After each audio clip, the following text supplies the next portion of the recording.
you loyal subjects. If you're that much of a mark that you have to buy a wrestling t-shirt this week, you're a big enough schmuck to head over to shop.whatculture.com. If you think you're going to find a better deal at WWEshop.com, then you can kiss my ass. It's my belief that you're such a stupid motherfucker that you'll fall for all this bullshit. If you do find a better deal, shove it up your ugly ass. You heard me right, shove it up your ugly ass. Take a hike over to shop.whatculture.com, the home of challenge pissing. That's right, challenge pissing. How does it work? If you can piss 6 feet straight up in the air and not get wet, you still have to pay £16 for this sick shirt. Don't wait, don't delay, don't f*** with me or I'll bite your f***ing nose off. King Ross, the only WhatCulture character who tells you to f*** off. Go f*** yourself. Go f*** yourself. This event takes place the minute after you write me a check. It better not bounce or you're a dead motherfucker. Go to hell. King Ross's John O'Clock t-shirt. It's so f***ing sick. Yes, I am pissing wet, but who gives a shit, motherfuckers? This bastard's on sale now. Go and pre-order it or I will bite your f***ing nose off. And because there's going to be no more John O'Clock moments in this episode, I'm going to give you one of them for f***ing free. It's John O'Clock! Yes, it's that time of the bastard week once again where I take a look at all of the WTF moments from WWE RAW. And we start off with some WhatCulture signs. Of course, as per usual, there are bear signs for me because I am a sick guy.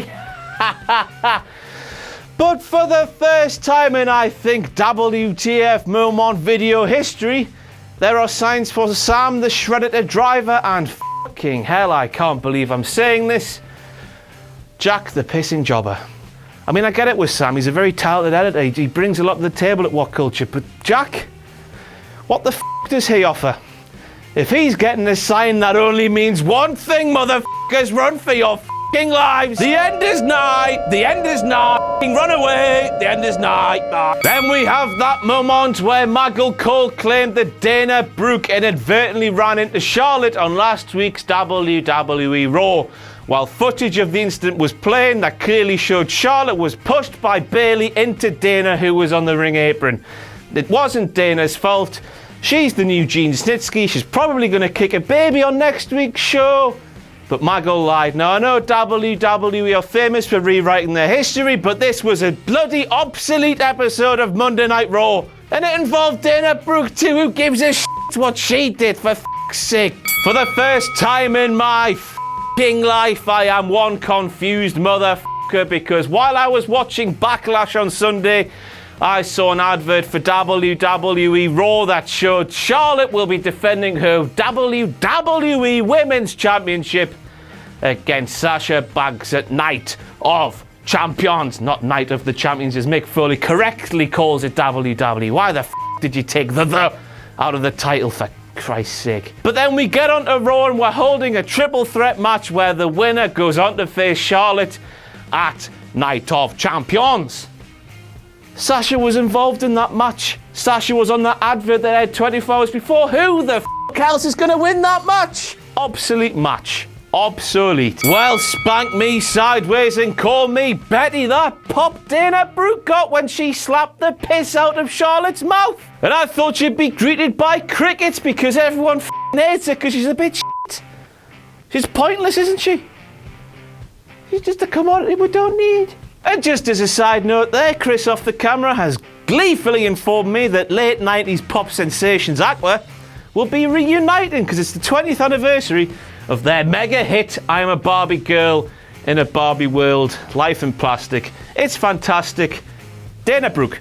So the commentary table on last night's WWE RAW had the old RAW logo on top of it, not the newer shitter version. Oh God, we're scraping the bottom of the barrel this week, but I've only got one person to blame because this is just a common trend in these videos now. I'm going to blame Kevin Dunn. Obviously, when he was sorting out all of the logistics to get every thing to the arena for WWE RAW, he pushed one lever to send the new version of the commentary table to the show, but he must have leant back, his teeth must have caught the other one, and he must have set the old one.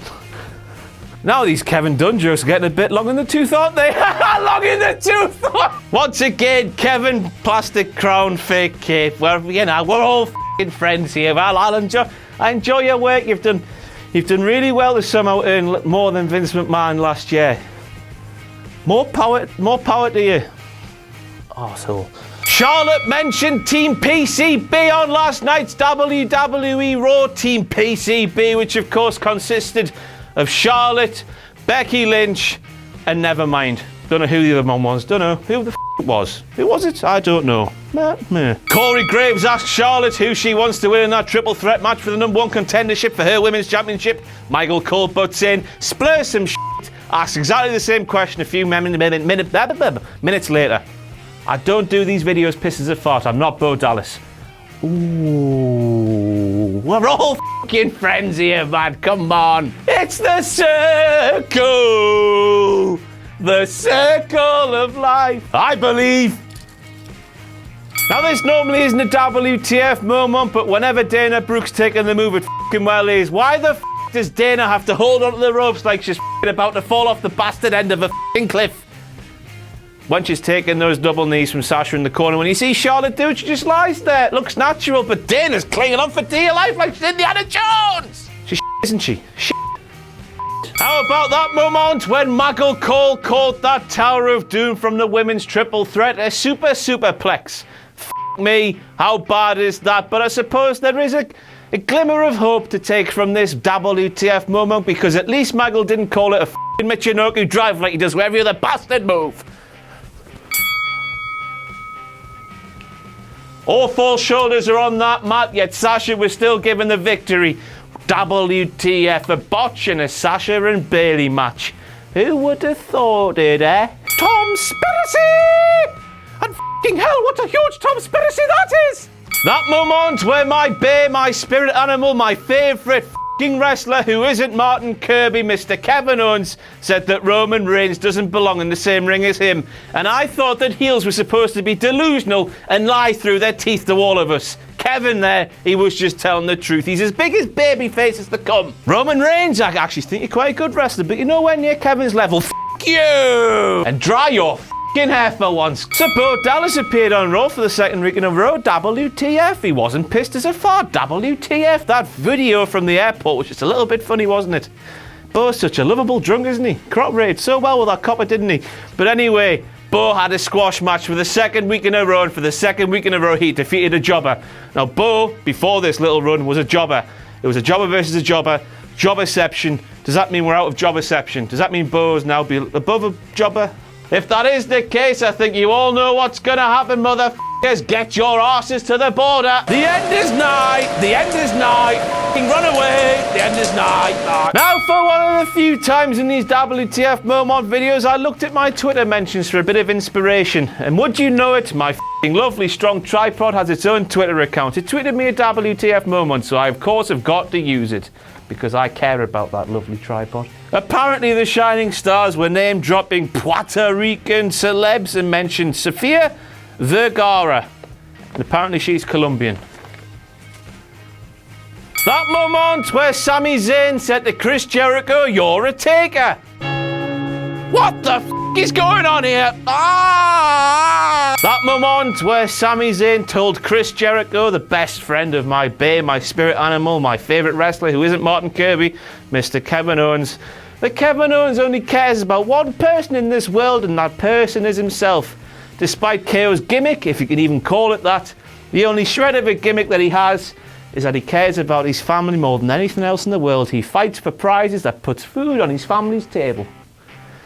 Surely Sammy, knowing Kevin as well as he does, being his best man at his wedding, should know this. Tomspiracy number 2. Well, f*** me forwards and backwards and left and right and call me Betty once again. How brutal was that Nia Jax and Alicia Fox match? And I thought the brutality in women's wrestling peaked a couple of weeks ago with B. Priestley and Nixon News match in WCPW.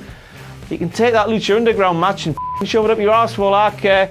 Nia swinging Alicia on the barricade, spearing her through the barricade. I couldn't believe what I was seeing. She's not like most girls. The sign that read Roman Reigns killed Harambe. I know this isn't true because Primate is still alive. He's still retweeting stuff off my Twitter. Licking my arse like the bitch that he is, eh? You big gorilla pussy. Come and face me like a man, face to face to face to face. Oh, shit. That moment when Michael Cole said that Alicia Fox is one of the most accomplished members of the WWE's women's division. F me, that's so wrong. Yes, a Northern Lights suplex is out of this pissing world. I think it's unbelievable, literally staggering. But she hasn't been used on TV for about 7 years. F knows how she's been in WWE for like 10. Accomplished. Accomplished. People were actually eating bootios out of Big E's actual wrestling boots. Dirty, disgusting f***ers. Have you got no f***ing me? F***ing hell. What the f***'s that about? F***ing bar. Dirty f***ers, you f***ing bar. F***ing enjoy this editing, Chris.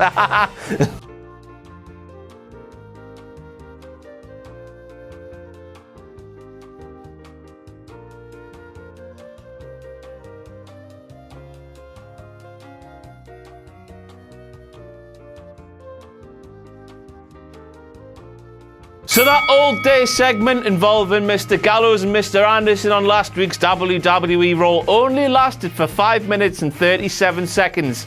I literally was feeling my hair turning grey while that was on last week. Oh my God, I hope nothing like that ever happens again. But hey, Gallows and Anderson are back to being badasses, so I'm down with that sort of thing. And thank the New Day burnt the footage of that old day segment, so we literally never have to see anything like that again. Because if we did have to see that segment once again, there's only one thing that's going to happen. I'm going to plead with you to build a off massive boat, grab 2 of each animal and off, because there's only one thing going to happen. The end is nigh. The end is nigh. Run away. The end is nigh. So to hype the New Day versus Gallows and Anderson at Night of Champions, WWE RAW gave us Gallows and Anderson versus the New Day. Oh, SummerSlam rematch! Oh, you're not f***ing fooling me! New era, same old shit. But hey, every cloud has a silver lining. At least Jon Stewart wasn't there to f***ing make a mockery of everything this time. If I met Jon Stewart in the street, I'd bite his f***ing nose off. Now, I know I said I wouldn't be mentioning this anymore in WTF Moments videos, but how much were the commentators talking about the results of Backlash when they shouldn't be? They're competing. I know I can accept the adverts now. I've grown to live with it. But the commentators, oh, congratulations, Becky Lynch. Oh, well done, AJ Styles. You're supposed to be in competition, for f***'s sake. Tom Spinner's number 3. So Jinder Mahal came back with a new gimmick. Tell me, since when was climbing up mountains and finding peace with yourself and looking for peace in the world? Tell me, when was that such a heelish thing to do? Never. Good thing. And despite being used as a local talent level of superstar in recent weeks, Jinder Mahal won a match against Jack Swagger, of all people. Once again, we are back with this jobberception malarkey. Jinder was a jobber, now he's won a match. Is he not a jobber? He faced another jobber in Jack Swagger? Jack the Jobber?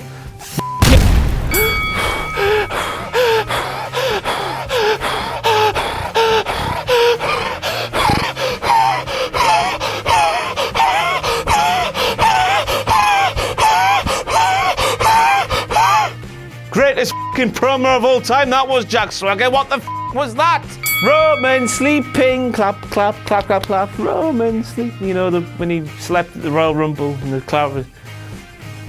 It's f***ing funny, right? To laugh, or I will go. Now my bae, my spirit animal, my favourite wrestler, who is not Martin Kirby, Mr. Kevin Owens, claimed that Seth Rollins has done naught but fail since he returned from that devastating knee injury. Despite the fact that Seth Rollins won the WWE World Heavyweight Championship at Money in the Bank a couple of months ago.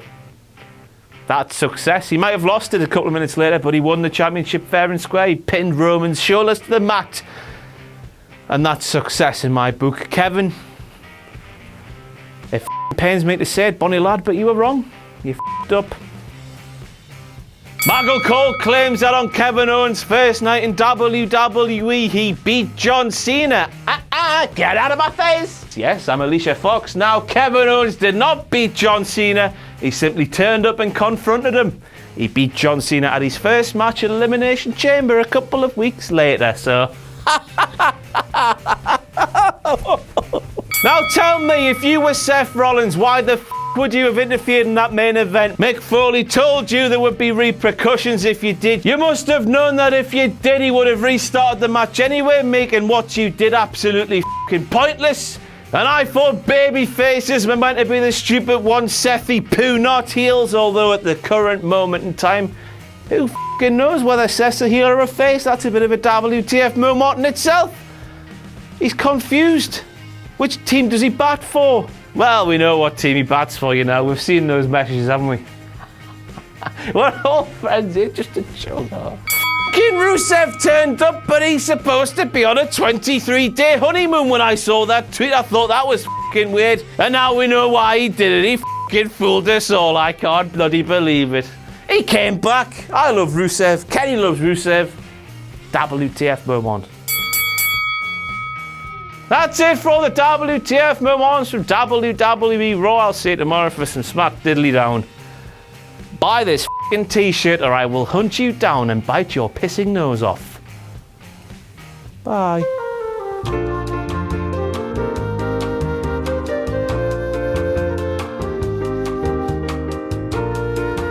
Do you want to see WCPW live but are allergic to the awful people of Newcastle? WCPW is coming to Greater Manchester on Saturday the 8th of October to the Altrincham Silver Blades Arena. Your ticket won't just get you a stat card featuring Cody Rhodes versus Kurt Angle, but will also grant you access to our first ever fan convention during the day. Meet the WhatCulture guys, have photos with your favourite WCPW wrestlers, a host of other surprises, and VIP members will get to meet Kurt Angle and Cody Rhodes in person. Tickets can be bought at wc.pw.